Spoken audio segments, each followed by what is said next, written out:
color grading. Mastering this skill can take your footage from bland to cinematic. But trying to learn it can be overwhelming. What's the right process? Should I be using LUTs? How do I get that cinematic look? So today I want to demystify color grading into a 5-step process that anyone can follow, whether you're a beginner filmmaker or an experienced one. So let's start with step 1, understanding the signal chain. This is easily the most overlooked part of the color grading process. This is why so many filmmakers struggle trying to get that cinematic look in their footage. Because you can follow all the right steps for color grading and making all the proper adjustments, but if you apply it in the wrong order, it can still make your footage look terrible. Here's an example so you can actually see the difference this makes. Here we have our raw video.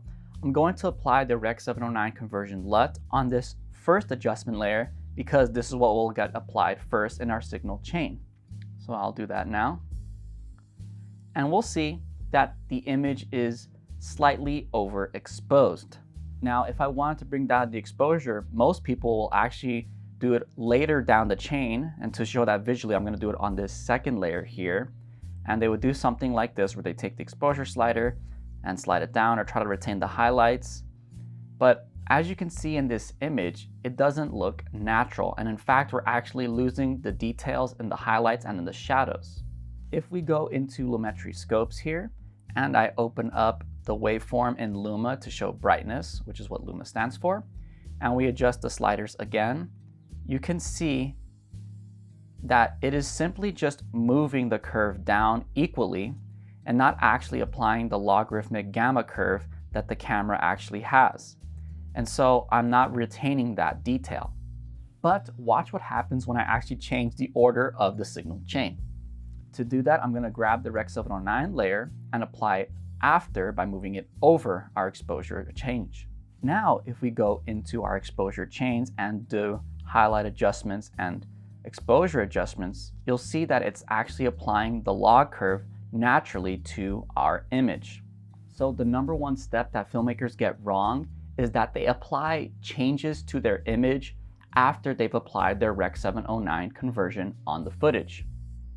And so what you really want to do is apply all your changes before the Rec. 709 conversion, because once you've converted the image to Rec. 709, you're not going to get all the same data that you have in the actual log or raw video format. This signal chain is crucial to understand, and ignoring it makes the rest of this video that I'm going to share completely irrelevant. So what is the proper signal chain order? Well, here we have a screenshot from Eric Lenz's video that breaks it down for us. We apply changes to our clip directly, starting with noise reduction. Then we move on to exposure and contrast changes. Then we can shape the light, our balance, and any other secondary tasks like skin tone and masks. From there, we can move on to our timeline adjustments. This is where we apply changes on an adjustment layer that covers all of our clips, which will allow us to apply our LUTs and Rec. 709 conversion. But how do we ensure we're getting this order correctly inside of the program? First off, in our timeline, the signal chain flows upward. So anything on V1 happens first, then on V2, V3, V4, and so on.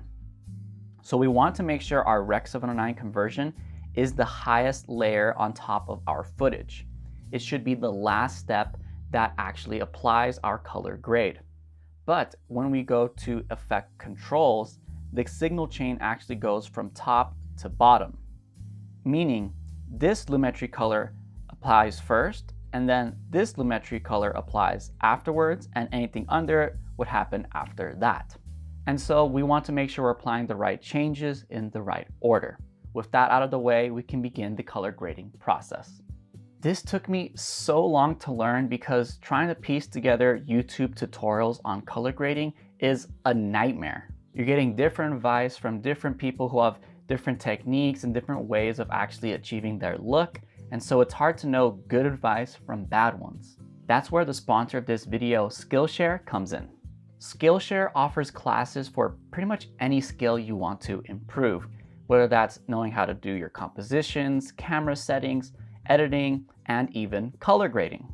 In fact, I actually learned how to grow my YouTube channel when I took Ali Abdal's and Marquez Brownlee's YouTube courses back in 2023.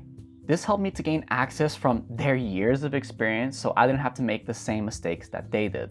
And I think the best feature of Skillshare is their learning paths.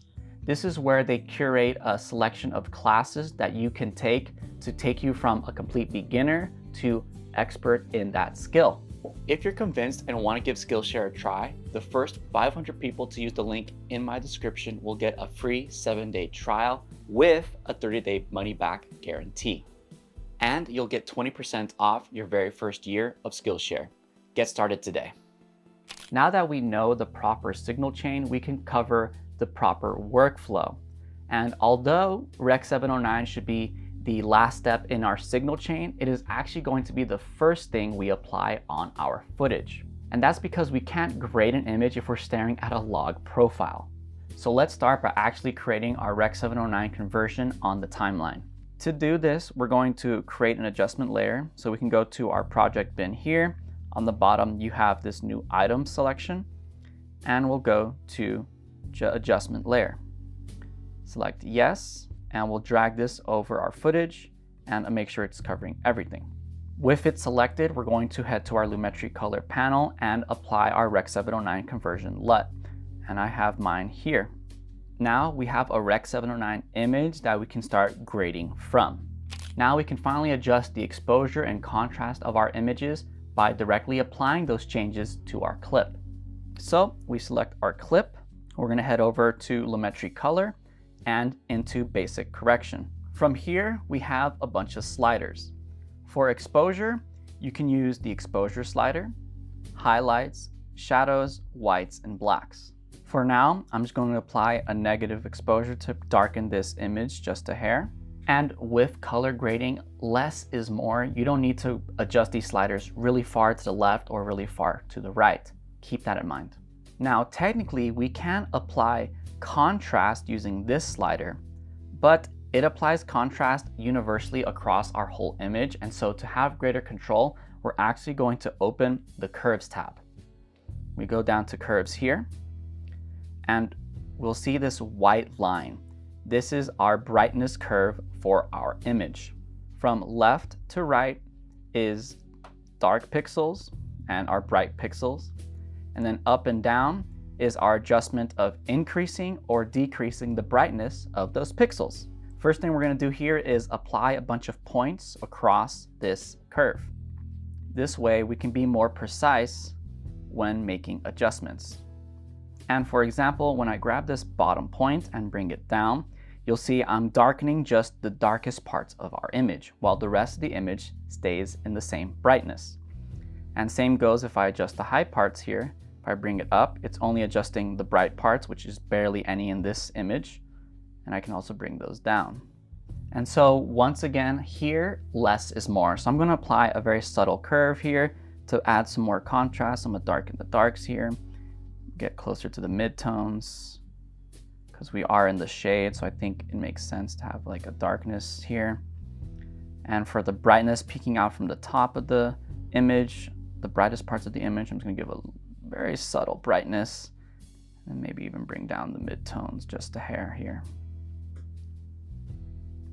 And here's how the image looks before and after. You can see we've added a ton of contrast, but we've been precise of where we're adding that contrast in our image. Now, to stay organized, I'm going to hit up here into this drop-down menu and rename this to exposure/contrast. And we'll see when we head to the effects control panel here on the side and scroll down, we'll have it renamed to exposure and contrast. With our exposure and contrast dialed into our liking, we can move on to skin tones. And to start, we're going to hit this drop-down menu again, and we're going to add another Lumetri color effect. I'm going to rename this to keep things organized, and this will be skin tone. For skin tone, we want to make sure we're applying adjustments just to our subject's skin and not any other part of the image. And to do this, we need to head into the HSL secondary panel. In the HSL secondary panel here, you can see there's these droppers here where we can actually make a selection of a color in our scene. And so I'm gonna hit the dropper, go over our scene and hit a bright part of my subject's skin, which looks like this forehead here. You'll see the sliders here have adjusted, but we can't really see what it's selected until you hit this checkbox next to color and gray. Now we can actually adjust these sliders to make sure we're actually capturing all of our subject's skin tone.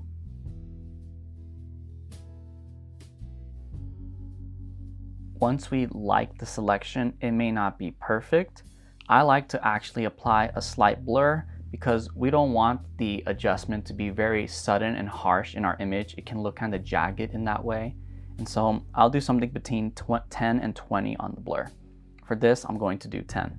Now that we have our skin selected and the blur applied, we can actually open up the waveform to see where the skin tone is falling. To do that, we're gonna go to Lumetri Scopes here. We're gonna hit the wrench icon and we're gonna hit Vector Scope YUV. And you'll see here, there's this line between yellow and red. This is our skin tone line. This is where we want our skin tones to fall. And this doesn't matter whether this person is fairly skinned or dark skinned. This line still applies. But you can see that once I let go of the color gray, I'm showing all the colors of our image here. And so to actually make sure we're looking at just the skin tones, we're gonna create a quick mask. To do that, we head into Effects Controls, and under Opacity, we're going to select the pen. I'm gonna zoom in here with my mouse wheel, and I'm gonna draw around my subject's skin, a nice bright part of it. Doesn't really matter how much. I'm doing it on the cheek here. Now we can go back to Lumetri Scopes, and we can see where the skin tone is falling. And we can see it's ever so slightly more red and not enough yellow.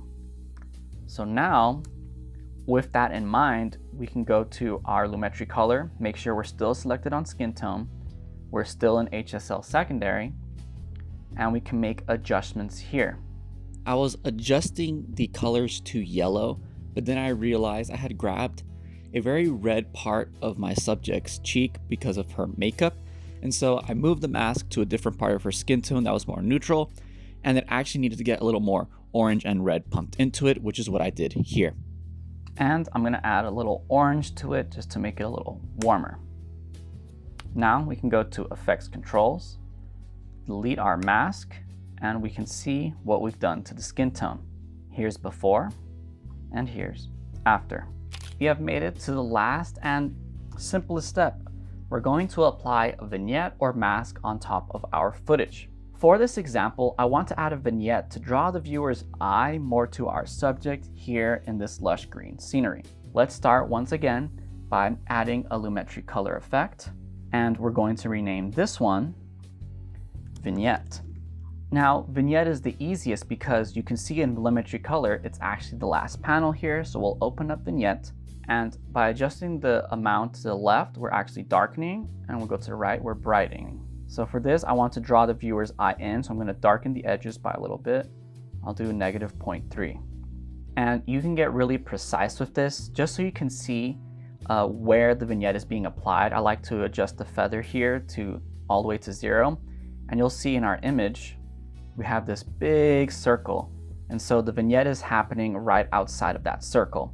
And so if you want to change the shape, we can adjust the roundness here, make it wider or narrower. And we can change the midpoint. So is it close? Does it cover everything close to the center or just the very edges like this? And so I actually like where it starts off personally.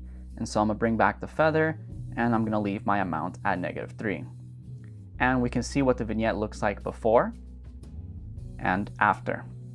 But let me show you how you can use a mask here as well. To do that, I'm going to add another Lumetri effect.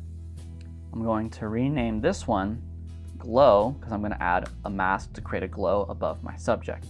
Now we have to go to our effects controls, scroll down with our glow selected, and I'm going to select the ellipse mask so I can create a little circle above my subject where there's an opening in the sky, and I kind of want to emulate the feeling that the sun and light is peeking through. So I'm gonna feather this by 300 or so. I'll make the expansion a little more so that it reaches maybe 400 on the expansion. I might even make this a little wider here. Adjust its placement just off screen. Now I'm gonna go into our basic correction, and I'm gonna add some warmth here to give the illusion that the sun is adding some warmth, and I'm gonna increase the exposure of this section. And now we can see in our image, I've added this ever so subtly orange warm glow above my subject, as if the light is really peeking through that area. Here's how it looks before and after.